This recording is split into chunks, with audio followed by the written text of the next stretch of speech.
Lawyer Dickson Osebunsu, is with the National Security Secretariat. He is a legal, chief legal advisor at the National Security Secretariat. Good evening. Good evening, Paul. So, when the operation started, right, we began to see a few videos of brutalities, etc. Even before the operation started, Ghana Armed Forces had to issue a statement about something that TV3 had published and to distance themselves from it and actually demand an apology from the TV station. And then the videos were coming, and then we had a response from the regular press briefing.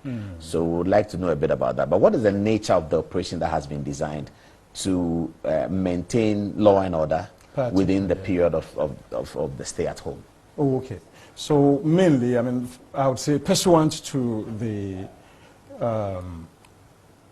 act itself, the Imposition of Restrictions Act, the security services were called to look at how, first we enforce issues to do with mandatory quarantine, and then subsequent to that, to look at how we impose these limitations and safeguard them and protect them and so on and so forth. So that calls for joint sector operations between police, intelligence, and military and other facets of our national security architecture. So what has been put together is actually a team from all these sectorial agencies that have input into law enforcement around this particular time and are rolled up in areas where the limitations or restrictions are to be imposed. So that is it. So a joint kind of team effort with the police as the main lead in terms of the impositions, and then with support from the military, with also intelligence providing constant monitoring of situations as matters arise. I see. So when we were in Accra, the police and the operational actors who are deployed in Accra, right, they are originally based in Accra. So the military in Accra is doing Accra, or the military in Accra goes to Kumasi and Kumasi comes to Accra. What is the nature of that? Is this something you're able to share? No, the exact nature of the, how do you call it, the arrangement is not something I think I'd want to set on TV here and then give. I mean, those operational details are matters that I think they would like to keep. When was the National Security's attention drawn to the fact that videos are going round on people's phones that indicate that the police and the military are exerting unpalatable force on the citizenry? Of course. I mean, so we do have joint working relationships. We have joint operations running right now. And so the nature of our ops room, the nature of our entire configuration for how we manage and how we have this operation runs is something of a joint nature. So we get information both from the, how do you call it, the defense sector, we get information from the police, we get information from intelligence, and so on and so forth. It's an amalgam of all these agencies. So when you were told that these videos are going around, what happened? Oh, of course, you were interested. So we have to actually look at the nature of the videos that are going around and maybe compose teams to look at exactly what is the content. So this is a question of content. You're interested in the content of these videos. Evaluate them to see the kind of impact that they are likely to have on operations going forward. So those are the aspects that you're interested in. Okay, but we're also interested to find out from you whether you are designing protocols, as we have been told, to stop people from filming and to stop people from sharing the films. Is that possible? Is that possible? I think that would be impossible to do. I mean, it's a fact of our lives that in this day and age, I mean, cameras, whether they be CCTV cameras or whether they be mobile phone cameras or they are in the nature of iPads and so on and so forth, are all around. They're part of our lives. So how are you going to? So you think citizens should film when they see something and share it? You have to look at the issue and the way we consider the infractions. So first, it is not an issue about people filming per se. or sharing per se. It is a nature of the content that I mean, so if you have videos that are coming out that are misrepresentative, they misrepresent the actual or original video that was actually made. So somebody has a video of another person. He does a voice over that video. Or he calls for a video, he does a search, look for a video, obtains a video that is in another jurisdiction, another country, and then he runs a voice over it. And the unsuspecting public, because of the immediacy of issues that are happening, I mean, you know, well, there are this, how do you call it, limitations have been imposed here and there. And so it's very clear that people are interested in, so they hear that, oh, well, troops are going to X area or Y area. People are definitely interested. So somebody runs a commentary over it, people believe it.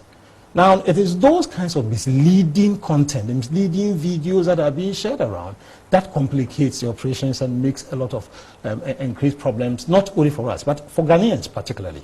This is a national problem that we are confronted with, and we must be very much interested in how the psyche of people so that people are not misled. But are you preparing to identify people who do this and punish them? Of course. By what mechanism? Also, of course. I mean, so there are digital forensic methods that one can use. And it's important to realize that every action leaves a trace. And so it's, once you begin to look at those videos in detail, there are certain traces that pop up, and you are able to know. And there are tools for searching where videos emanate. There are tools for searching. If you find the people, you punish them? By court, by law, by... Oh, of course. I mean, we're a country of laws. That's the first thing. We are a country of laws. We're not a lawless country. So there are rules, I mean, regarding every conduct in this particular country. And those laws that affect, I mean, there are laws that are therefore causing just fear and panic in the society. Mischievous. There are laws about defamation and things like that. There are a whole lot of things that go on that have legal implications, you know, and that's the kinds of, and there are sanctions to all these things. So let's look at one of the videos. The videos that I think the National Security has put across and said that some of these videos are not correct. Let's have a look at one of them to show up on the TV right now, so our viewers can see. Any of the bad videos. Okay, so no, this is the good video actually. So this one is the Lieutenant Colonel who has been widely praised, okay, who was talking in the trotro vehicle. Do we know who he is? Well, he's been identified. I mean, okay, as I speak, he's been identified. So okay, so this is the kind of conduct that we're expecting from people. Okay, let's hear the sound. Stay home. Do you understand? It is better than losing your life. Go through the hardships in your house. It is better than you live in this world. Your maker out there has a purpose for you. So please stay home. I hope you understand what I'm saying. Make it very easy for everybody. Look, we all have our families. We would have been happy staying with our families back home. But we are out here working for God and country. And then for you. So please stay home. Don't make it difficult for us. Okay, so this is the example of how you expect your people to behave. But we know that the Southern Command commander said that at least one matter has been identified. It's not as serious as that has been portrayed in the videos that are being shared. But that person has been withdrawn and they are investigating. Let's see some of the other videos that have been identified as not corresponding to Ghana. Let's have a look.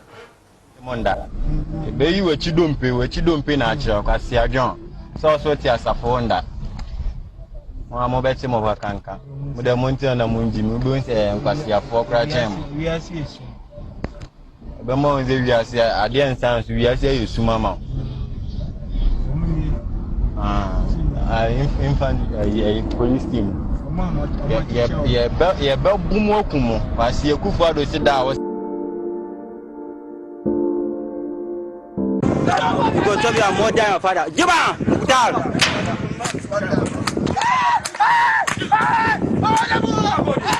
Can we shut up and keep quiet? That's all this. You are out for nothing. What do you? Give on. Let down. Let down. Let down. Waka.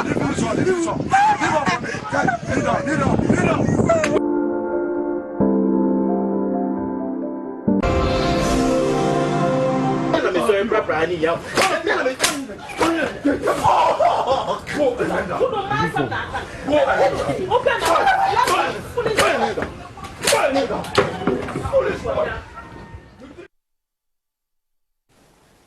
so we have seen that. What could be the motive of people who put this out?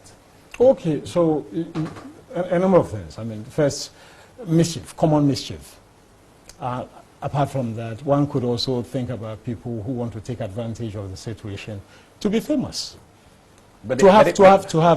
But if they put it out, they don't put their names out. They So don't put their names famous. out. Yes, but at least among the teams, I mean, to put videos like that sometimes are done by teams, maybe one or two people. I mean, so they acquire, how do you call it, fame among groups. I mean, the subgroups that they belong to, that, how do you call it, their videos are trending, that people watch their videos. I mean, of course, if you're looking for mischief, it means that you are looking also to cause a stir in the society or to cause a stir with others. And so if it acquires a notoriety, it's something that is of gratification to people like that. I see. These are people that you are warning the public that if you engage in that, you'll be punished. Right. I see. But if I find something, I can film it. I shouldn't be afraid to film if I see anything, whether good or bad, among the operations of the security in town. Can I film it? I would say that, you see, as a general rule, filming security targets, there are restrictions on these. I mean, if you look, for example, at even Act 101, our State Secrets Act, there are a lot of restrictions on places and things that one can. Even among soldiers themselves, filming themselves and taking pictures and things like that, by their own statutes, are how do you call it? Prohibited from doing so. And so one has to be very circumspect about what one is doing. If it's an untoward act of criminality, act of, you know, some... If the police are whipping somebody in Asafo Market and I'm filming, I become a target for the police as well because I'm filming, and that can degenerate. Well, the point is that you cannot, we don't have a legislation that says... don't film. Don't film. I mean, but when you are filming, you become a target for the one who is committing the act. And so you can be attacked, and that can create mob action. Obviously, I mean, for example, I mean, you're filming somebody who is saying that, don't do it. I mean, there can be an altercation. One cannot deny that kind of fact. Yes, so, and because the police have guns, they have whips, they are stronger. Right. But that can generate a response from the general public as well. It can generate emotions on their part. Yes. The point of the matter is that you might not see the entirety of the action, so it's very prejudicial. You only see a point where, I mean, Paul, for example, if you were to kick me in the groin so hard, and I were to respond, kick you on the head or do something to you, or give you another blow, and all the action that were felt were just the two blows that I gave you, whether it was in self-defense or whatever, will not matter to people who are watching, because they will not have the benefit of the full action. And most of the videos sometimes can also have that type of, I'm not saying all, I mean, but some. So I just show up and I see somebody being whipped, then I start filming. You start filming. I don't know what happened before. You don't know what happened. Under what circumstance and conditions are the security forces allowed to apply force? I think that it's very clear that reasonable force can be applied to subdue somebody who needs, for example, to be arrested or who needs to comply with an order, you understand, and who is refusing to, you know. So there is to a recognizable degree an allowance to use reasonable force to compel the doing of a lawful act. That is it. That is quite different from the question of, or the subject matter we're discussing, just whipping or beating people and things like that. That is in the security services. Why are they equipped? What kind of equipment are they carrying? Well, they have, if it's the military or the police, they have guns, they carry truncheons and things like that, yes. Why are you giving them truncheons? I'm saying that you're asking about what equipment. Yeah, but why? The equipment profile will determine the level of force that they can apply. But if they're carrying truncheons, that I don't think that in this case we are seeing truncheons. I have not seen one yet. I'm just saying that in so they're carrying guns and they are protected themselves. Protective gear. I mean, so that's what I would say. They're using protective gear for now. Are they allowed to interrogate the truthfulness of a person's agenda, a citizen's agenda? Because we have seen a video where a guy says that when I was going out, the police asked me where I'm going. I told them I'm going to the pharmacy, but I was not going to the pharmacy. I just wanted to see the action on the street. So are they allowed to interrogate that so that if If I go out in the community and they ask me, where are you going? I say, I'm going to the pharmacy. 2 hours later, I show up again. Where are you going? I'm going to the pharmacy. Are they allowed to say, you went to the pharmacy 2 hours ago? You are going to the pharmacy again. I will not allow you. Well, the point is that, I mean, there's a lot of discretion that is allowed when, of course, troops or forces are in operational mood, or they are carrying out an operation. So in this particular instance, they engaging the person. In one of the videos I saw, I mean, he was engaging them. He was trying to let them know the reality of the situation, the precariousness of it. They are trying to explain to people. So those kinds of actions are, are necessary. You're dealing with a humanitarian situation. So those kinds of things, I believe, would. But do not forget that this situation that we are dealing with is a situation we are saying, stay at home. Given the what you're talking about, there are a lot of people out there. I went out to do monitoring sometime, I think on Tuesday, to see what was happening in town. And I met people who gave those kinds of examples or those kinds of answers that you were given. That I'm going to the pharmacy? Not that I'm going to the pharmacy. I want to come and see what's happening. No, I mean, they said we should stay at home. So I want to see whether people are also staying at home. I see. Yes. That's the reason why. Yeah, that's the reason why the person is out. So you send them back home? I explained that, you know, it's not a proper reason to be here. Go back home. You understand? You are supposed to be at home. Go back home. That's it. And how do you call it? You're dealing with a lethal virus. Once it gets you, as you move, this virus also tends to move. So we're encouraging people as much as possible to stay home. The first effort or the first line is, and maybe I'll say, to engage somebody, to explain to the person, and then to encourage the person. You know, so those are kinds of like a series of things that. What is the protocol on food? Because I saw a video which was put out by a restaurant owner, Jamrock at East Legon. It's a restaurant. The owner of the restaurant was very livid. She had sent her dispatch rider to go and pick food for a customer, and the dispatch rider was stopped because they said he didn't have a card, and she was beside herself with a lot of anger. What is the protocol around the restaurant? Can we go eat at a restaurant, or should we have to buy and take away? I think it's simple that we can't at this time eat in restaurants. You're not permitted to do so. Neither are the restaurants permitted to entertain. To allow people to sit in. No. Really? So you buy and they are permitted to cook and then to have the food carried. So what about Awuza Koko lady? I can't sit there. I have to buy and go. So if everybody were to sit there, I mean. No, I know that. Yes. So I wanted to be realistic. Doesn't she have a protocol, say 10 people at a time, and if the 10 are there, 11 cannot join? So the social distancing, I think the spirit of this law must be understood. Yeah. And if it's well understood, we'll characterize it much better. So the spirit of this law is to, as much as possible, keep Ghana safe, to keep Ghana away from this virulent virus that is on a destructive sway, you understand? So the idea of having people congregate at a place is totally outside this, unless it's necessary or unless it's permissible. And I think that, I mean, that kind of situation is not something to be... So Awuza Koko, they watch it, the kinky, we buy and we leave. That's what we have to do. You buy and you leave. And go home. And go home. And stay home. And eat it at home. And eat it at home. And you don't have... So it's a necessary act that you're buying. You're buying the food. But sitting there is not a necessary act. Sitting there is not a necessary act. I don't think it's a reasonable one. We have seen for religious people, pastors broadcasting video, live Facebook sort of videos. And some of them are doing it from their church premises, but they don't live there. What do we do with that? Pastors. Yes, they have a small choir. Right. They're broadcasting from the church premises because they broadcast from there all the time, so you can see that this is the church premises. But we know they don't live there. Right. Have they broken the law? I mean, so how do you call it? If you look at the nature of the instrument that we have, I mean, so there's a limitation, for example. I mean, it should not be, I've forgotten the exact figure for churches. I don't know, it's about like 10 or... No, churches cannot congregate at all. That's what I'm saying. I mean, so the idea of having people even congregate itself is a problem, you understand? And having a choir, you said about a choir. Sometimes they have a choir of 3 or 4. I mean, so I think that, Paul, this is what I think. I think that we ought to understand the times that we are in. Ghanaians, we ought to understand the times that we are in. We don't want our country to become like what we see in Spain or what we see in Italy.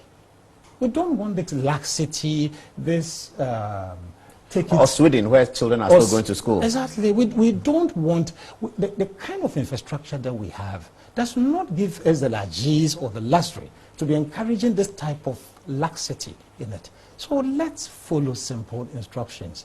Stop.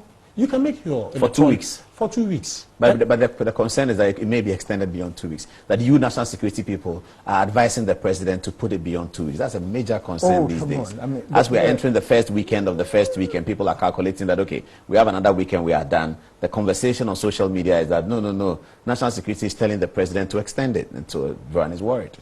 I think that the president will make a determination based on the best advice that he gets from different segments. National security is a primary segment. Other segments, the health sector, is also the advice that they would give. And so if we begin to see an escalation in the viral attack, or in the type... But we have seen that we had over 200 children. Exactly. So if, and we see the damage it is doing, I do not think that he will sit idle. And do not forget that we are trying something with a partial lockdown. Yeah. The question will be whether the partial lockdown actually is efficacious enough to... Or whether we should do a total lockdown. Probably. You understand? But the merits... Which means everything stopped. Exactly. What will be the difference, by the way? Well, the difference will be quite clear.